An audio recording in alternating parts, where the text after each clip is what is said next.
Halo, assalamualaikum warahmatullahi wabarakatuh. Bagaimana kabarnya Yanda dan Bunda semuanya? Jumpa lagi dengan saya Suratinisi Channel. Semoga panjenengan semua diberikan kesehatan dan kelancaran dalam segala aktivitas, juga kesuksesan. Tapi sebelum kita bahas tentang materi hari ini, saya ingin mengucapkan kepada teman-teman hebat saya, selamat Idul Fitri, minal aidin wal faidin. Baik, Yanda dan Bunda, kali ini saya masih membahas tentang IKTP. Ini berdasarkan request dari teman-teman yang sudah ngechat saya lewat WA ya, banyak sekali. Bun, masih bingung tentang TP, ATP, IKTP. Tolong materinya diulang lagi secara runtut. Kemarin itu saya sudah sebetulnya ya sharing berdasarkan di CP masing-masing, mulai dari CP nilai agama budi pekerti, jati diri, sampai ke dasar literasi. Tapi baik, sekarang akan saya ulangi bagaimana kita tahu indikator ketercapaian tujuan pembelajaran PAUD. Nah, sekarang teman-teman semuanya, sebelum kita sampai ke IKTP, saya akan bicara dulu atau sharing dulu tentang KKTP. Kalau di Dasman mungkin KKM ya, tapi kalau di PAUD namanya KKTP, yaitu kriteria ketercapaian tujuan pembelajaran. Jadi kita punya ini kriteria ketercapaian pembelajaran itu. Nah, kriteria ketercapaian tujuan pembelajaran itu diturunkan dari indikator asesmen suatu tujuan pembelajaran yang dimana mencerminkan ketercapaian kompetensi pada tujuan pembelajaran. Jadi tujuan pembelajaran itu kalau kita membuat itu kan ada kompetensinya, ada kontennya, ada variasinya ya. Nah, kompetensi yang ada di tujuan pembelajaran ini bagaimana kita tahu tercapai atau tidaknya? Kita lihat dari indikator assessment, misalnya checklist ya, kita buat checklist, itu kan ada TP, lalu kita breakdown ya, kita terjemahkan dalam kegiatan ya dari TP itu tadi, nah itulah yang dinamakan indikator assessment. Saya balik lagi ke sini ya. Kriteria ketercapaian tujuan pembelajaran berfungsi untuk merefleksikan proses pembelajaran dan digunakan pula oleh guru untuk mendiagnosis tingkat penguasaan kompetensi peserta didik agar pendidik dapat memperbaiki proses pembelajaran dan memberi intervensi pembelajaran yang sesuai kepada peserta didik. Jadi hasil dari KKTP atau KKM ya, KKM itu untuk Dasmen, kita pakai KKTP, itu akhirnya guru paham, guru mengerti di mana letak kekurangannya atau kelemahannya atau mungkin kelebihannya sehingga guru bisa memperbaiki proses kegiatan pembelajaran selanjutnya. Kalau memang itu dianggap lemah dan belum sesuai dengan ketercapaiannya. Tapi kalau sudah tercapai, kita lanjutkan ke kegiatan berikutnya. Jadi seperti itu ya untuk kriteria ketercapaian tujuan pembelajaran. Nah, sebelum kita ke IKTP, saya ingin mengingatkan ke panjenengan semua tentang TP dulu. Saya selalu mengingatkan supaya kita jadi paham ya. Jadi di sini TP itu merupakan deskripsi pencapaian 3 aspek kompetensi. Jadi ada 3 ranah nih ya. Ada kognitif, psikomotor, dan nilai dan sikap atau afektif. Yakni kalau di bahasa Indonesia kan ya itu ada pengetahuan, keterampilan, dan sikap yang diperoleh anak dalam satu atau lebih kegiatan pembelajaran. Jadi ketika selesai melakukan kegiatan pembelajaran paling tidak anak itu sudah bisa atau menguasai 3 ini loh, 3 ranah. Jadi ketika guru merancang kegiatan pembelajaran, ya harus ada kognitifnya, ada psikomotornya, ada nilai dan sikapnya atau afektifnya. Nah, di sini tujuannya untuk mencapai CP. Nah, rumusan TP itu di dalamnya itu harus mengandung ini, ada kognitif, perilaku atau psikomotor, dan sikap. Sikapnya di kurikulum Merdeka itu yaitu cerminan dari 3P, profil pelajar Pancasila. Nah, yang kognitif itu di mana toh Bunda? Ya ada mengingat, memahami. Jadi redaksinya nanti pakai ini ya, kata kerja operasional sehingga dapat diukur, yaitu anak dapat mengingat, memahami, mengaplikasi, menganalisis, evaluasi, dan mencipta. Dan dimensi pengetahuan baik itu faktual, konsep, prosedural, atau metakognitif. Kemudian perilaku bisa berupa kecakapan hidup, anak bisa berpikir kritis, kreatif, komunikatif, dan kolaboratif. Kemudian afektifnya, nilai dan sikapnya yaitu 3P, yaitu ada beriman, berkebinekaan global, gotong royong, kreatif, bernalar kritis, dan mandiri. Yang ini nanti ada, ini kan dimensi ya, ada elemen dan subelemennya. Oke, sekarang kita mau belajar membuat TP ya. Sebetulnya ini sudah ya, sudah saya bahas kemarin-kemarin gitu loh. Pokoknya yang penting ketika panjenengan nanti membuat TP harus ada 3 ini loh, prasyarat komponennya, yaitu ada kompetensi seperti yang saya sebutkan di depan tadi ya, ada konten, ada variasi. Kompetensi itu apa? Yaitu kemampuan yang dapat didemonstrasikan anak dalam bentuk produk atau kinerja. Jadi bisa berupa hasil karya, bisa berupa, mohon maaf ya, kinerja atau tindakan anak, baik itu sifatnya abstrak atau konkret, yang menunjukkan anak telah berhasil mencapai TP, tujuan pembelajaran. Jadi, kita bisa mengukur nantinya ya, kompetensinya yang dalam TP itu apa yang akan kita ukur. Nah, jangan lupa seperti yang saya sampaikan tadi ya, gunakan kata kerja operasional yang dapat diamati dan diukur dengan tetap mengacu pada taksonomi Bloom yang sudah direvisi. Kemudian konten, harus ada kontennya nih atau materinya ya, yaitu ilmu pengetahuan inti atau konsep utama yang diperoleh anak melalui pemahaman selama proses pembelajaran di akhir satu unit pembelajaran. Dan yang terakhir ada variasinya, yaitu keterampilan berpikir yang perlu dikuasai anak untuk dapat mencapai tujuan pembelajaran seperti keterampilan berpikir kreatif, kritis, mengevaluasi, menganalisis, memprediksi, menciptakan, dan lain-lain. Jadi isi dari TP nanti ketika panjenengan membuat harus ada 3 komponen ini ya. Oke, Yanda dan Bunda, sekarang kita akan ke ATP-nya, yaitu alur tujuan pembelajaran. Sebetulnya ATP itu semua redaksinya ada di TP gitu loh. Tapi TP itu terjemahan dari CP. Nah, CP itu apa? Yaitu kompetensi yang diharapkan dapat dicapai oleh anak atau peserta didik di akhir fase. CP di kurikulum Merdeka itu ada 7 fase ya. Pertama fase pondasi, terus fase A, B, C, D, E, F. F itu sudah SMA akhir ya. Nah, tapi kita fokusnya karena kita PAUD, kita fokusnya ke fase pondasi. Sedangkan ATP adalah alur tujuan pembelajaran yang merupakan rangkaian TP yang sudah tersusun secara sistematis. Ya kan? ATP itu adalah rangkaian tujuan pembelajaran yang tersusun secara sistematis dan logis di dalam fase secara utuh dan menurut urutan pembelajaran sejak awal hingga akhir suatu fase. Alur disusun secara linier sebagaimana urutan kegiatan. Dan saya ingatkan lagi bahwa di PAUD CP itu ada 3. Apa saja Yanda dan Bunda? Ya, ada CP nilai agama budi pekerti, ada jati diri dan dasar literasi, matematika, sains, teknologi, rekayasa, dan seni.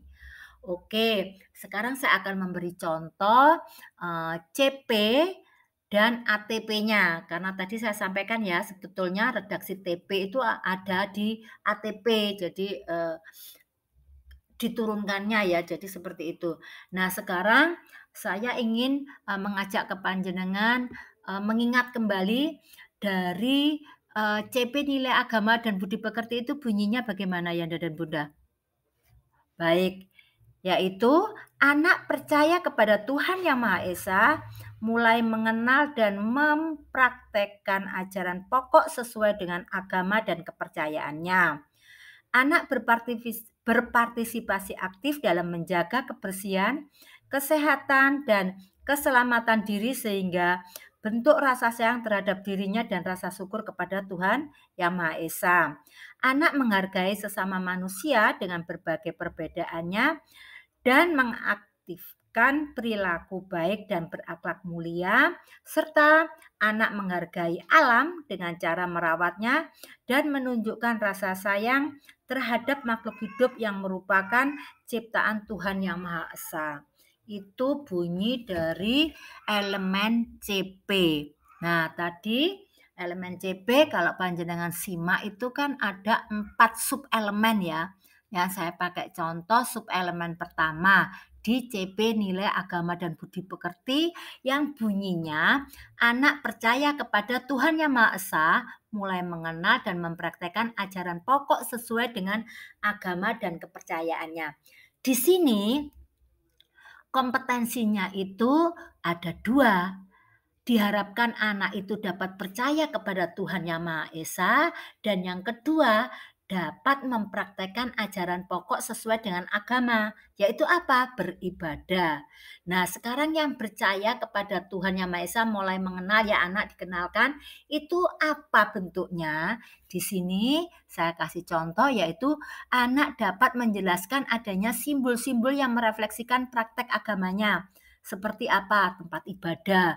Anak Islam harus tahu tempat ibadahnya di mana, harus tahu apa kitab sucinya. Kan seperti itu ya. Sama dengan orang Kristen, harus tahu di mana tempat ibadahnya, di mana apa itu kitab sucinya. Jadi seperti itu. Ini poin yang anak percaya kepada Tuhan Yang Maha Esa. Di sini runtutannya kan berdasarkan kompetensi yang mudah ke yang sulit ya. Pertama kita kenalkan, lalu anak-anak kita harapkan paham betul ya, paham betul. Akhirnya anak tahu, oh kalau aku harus sholat itu ya harus di masjid. Kemarin Bu Guru sudah memberi contoh replika atau gambar masjid itu seperti ini. Jadi ketika di jalan dia ketemu gambar seperti itu, ini masjid tempatku ibadah. Anak sudah paham. Kemudian yang kedua yang tadi ya, ada kompetensi mempraktekkan ajaran pokok ya. Di sini anak mengidentifikasi kegiatan ibadah dan mempraktekkan kegiatan ibadah sesuai agama dan kepercayaannya. Runutannya dasarnya itu berdasarkan scaffolding, yaitu awalnya anak dilibatkan, diajak ikut serta sholat berjamaah di sekolah. Harapannya ke depan anak-anak sudah melakukan sendiri secara mandiri di rumah, sholat sendiri. Belajarnya tadi bersama di sekolah ya. Akhirnya nanti anak-anak sudah bisa melakukan secara mandiri. Jadi seperti itu maksudnya. Kemudian di CP Jati Diri saya ambil satu ya poin subelemen di sini yang saya ambil yaitu anak menyesuaikan diri dengan lingkungan aturan dan norma yang berlaku. ATP-nya anak mengetahui dan mempraktekkan strategi yang adaptif. Adaptif itu menyesuaikan diri ya ketika terjadi perubahan di lingkungannya. Dasarnya runutan itu apa di sini? Dari kompetensi yang lebih sederhana ke kompleks. Contohnya, anak-anak diajak untuk bisa mempraktekkan kesepakatan kelas yang sudah dibuat. Nah, kompleksnya itu bagaimana? Anak-anak diajak proses penyepakatan kelas itu bagaimana diajak diskusi gitu loh. Jadi seperti itu ya. Oke, bisa dipahami ya. Sekarang di CP Dasar Literasi Matematika Sains Teknologi Rekayasa dan Seni saya ambil subelemen anak menunjukkan minat kegemaran dan berpartisipasi dalam kegiatan pra membaca dan pra menulis. Di sini ATP-nya anak berpartisipasi dengan aktif menanggapi bacaan, baik diminta atau tidak, dan memahami bahwa makna tanda baca pada buku. Nah, di sini runutannya kan berdasarkan kompetensi yang sederhana, sampai ke yang kompleks. Yang sederhana contohnya apa? Ketika guru membacakan buku cerita, anak-anak minat sekali untuk mendengarkan. Kompleksnya apa? Anak-anak ketika selesai dibacakan cerita, diajak diskusi, ngeh, tahu alur ceritanya, tokoh ceritanya, dan sebagainya. Jadi seperti itu. Sampai di sini sudah paham ya, Yanda dan Bunda? Baik, sekarang kita akan menyusun ATP. TP dan ATP itu isinya sama. ATP itu hanya mengurutkan dari TP yang tadi ya, sudah saya terangkan di depan ya. Atau membuat alur dari TP yang disusun, bisa alurnya mulai dari dimensi pengetahuan yang konseptual sampai dengan metakognitif.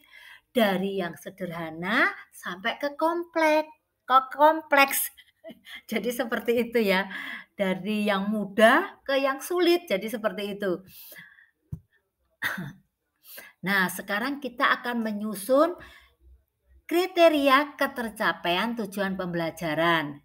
Pertama, dari TP yang sudah kita buat, kemarin kalau panjenengan ngikuti ya, itu saya sudah memberi banyak contoh TP ya, dari nilai budi pekerti, jati diri, dan dasar literasi itu bisa sih dipakai, lalu ditambahkan lagi sesuai dengan kondisi dari sekolah panjenengan. Itu boleh dipakai, ditambahkan lagi dengan atau mungkin itu sebagai bahan apa ya, bahan pijakan untuk membuat TP baru yang disesuaikan dengan kondisi TK panjenengan, monggo silakan bebas saja ya.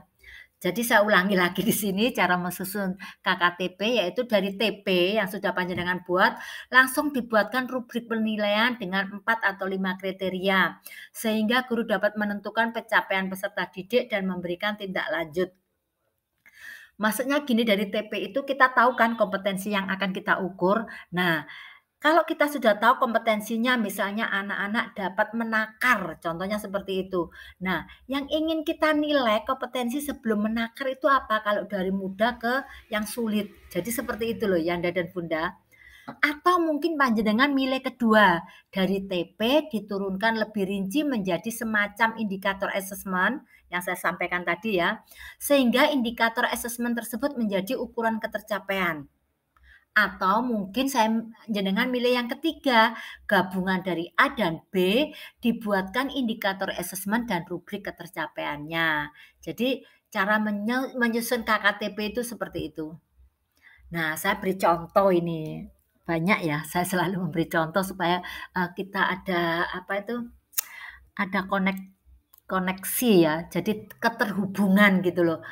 Nah, misalnya saya punya TP ini nih bunyinya.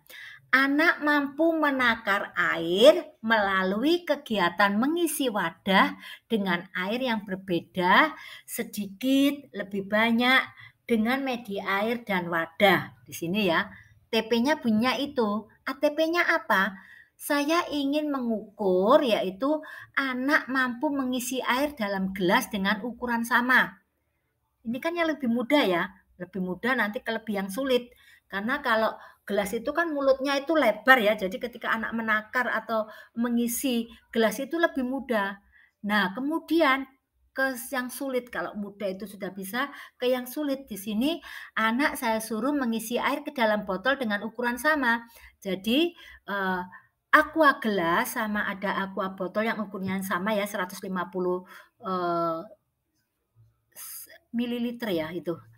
Itu dituangkan. Nah, ini supaya, ukuran airnya itu sama, itu anak kan harus hati-hati ya supaya tidak tumpah. Kalau tumpah nanti ukuran antara yang di gelas sama di, botol enggak sama. Padahal itu harusnya sama gitu loh. Jadi ini lebih sulit. Paham ya sampai di sini? Lalu setelah itu diganti anak mengisi air dengan ukuran tidak sama. Misalnya lebih sedikit gitu loh ya. Jadi kalau 1 gelas diberikan separuh. Jadi tidak dituang semua. Jadi anak di sini belajar nanti diurutkan, diperbandingkan, mana yang lebih sedikit, mana lebih banyak. Anak-anak disuruh ngurutkan, isi air, setelah diisi anak-anak suruh mengurutkan dari yang paling sedikit ke paling banyak atau paling kecil ke paling besar, seperti itu. Nah, tingkat ketercapaiannya bagaimana saya mengukurnya? Yaitu apabila anak itu mampu mengisi air dalam wadah gelas tidak tumpah, ya. Kemudian anak mampu memindahkan air dari gelas ke botol, tidak tumpah. Yang ketiga, anak dapat menakar sama atau lebih, atau membedakan, mana yang ukuran sama atau mengurutkan dari ukuran, botol yang isinya lebih sedikit sampai ke lebih banyak. Jadi itu.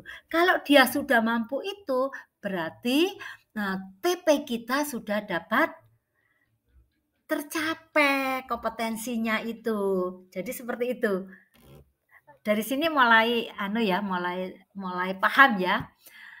Oke, baik. Terakhir ya yang perlu saya ingatkan ke panjenengan, yang perlu diingat guru, satu, kriteria ketercapaian tujuan pembelajaran atau KKTP tidak menjadi standar minimal yang harus dicapai setiap peserta didik. Karena kita tahu ya, bahwa setiap peserta didik itu mungkin berada pada, kriteria pencapaian yang berbeda. Kan satu kelas itu tidak mungkin sama ya, kompetensi dasar yang dipunyai. Makanya itu ada pembelajaran diferensial ya. Jadi, setiap anak itu tidak sama. Mohon maaf kalau saya katakan ada yang sudah mampu atau pinter, ada yang medium, ada yang, perlu bimbingan. Jadi seperti itu. Jadi jangan sampai kita, KKTP itu kita jadikan standar minimal ya. Jadi seperti itu. Kemudian yang kedua, setiap peserta didik mungkin berada pada kriteria pencapaian yang berbeda.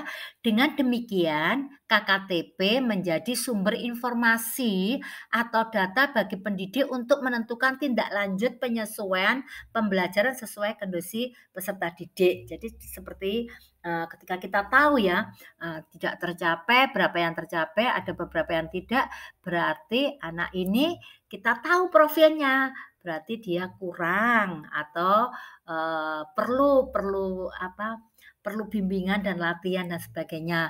Mungkin gaya belajarnya, anak ini tidak sesuai kalau harus menakar-nakar seperti itu, dia lebih dalam bentuk gambar dengan melihat itu, nah seperti itu berarti dia pakai visual. Jadi tidak praktek ya, gaya belajarnya seperti itu ya. Jadi, dari KKTP itu kita bisa melihat, profil pelajar siswa, profil siswa di kelas kita itu di mana letaknya, kompetensi apa yang perlu kita gali, dan untuk menentukan, kegiatan pembelajaran, rancangan kegiatan pelajaran selanjutnya. Baik Yanda dan Bunda, itu yang bisa saya sharing-kan. Semoga panjenengan paham betul apa itu IKTP dan KKTP, sehingga ketika kita merancang kegiatan pembelajaran nanti benar-benar sesuai dengan kebutuhan anak, sehingga kegiatan pembelajaran kita menjadi kegiatan pembelajaran yang bermakna. Baik, sekali lagi saya ucapkan thank you, semoga bermanfaat, dan apabila bermanfaat jangan lupa untuk di-share. Karena berbagi itu indah, dan saya ingatkan panjenengan, kalau panjenengan menginginkan tips-tips dari video pendek, itu saya ada di TikTok ya. Di TikTok itu, saya akan berbagi, tapi, hanya durasi pendek ya. Dan kalau panjenengan ingin, mengunduh, baik itu materi saya yang berupa PPT atau berupa artikel atau apa, itu ada di blog saya. Jadi, saya sampaikan, monggo ayo bersama-sama belajar dan berbagi bersama untuk perubahan pendidikan anak usia dini Indonesia. Salam dari saya, semoga panjenengan senantiasa, sehat, lancar, dan sukses selalu. Akhirul kata, assalamualaikum warahmatullahi wabarakatuh. See you.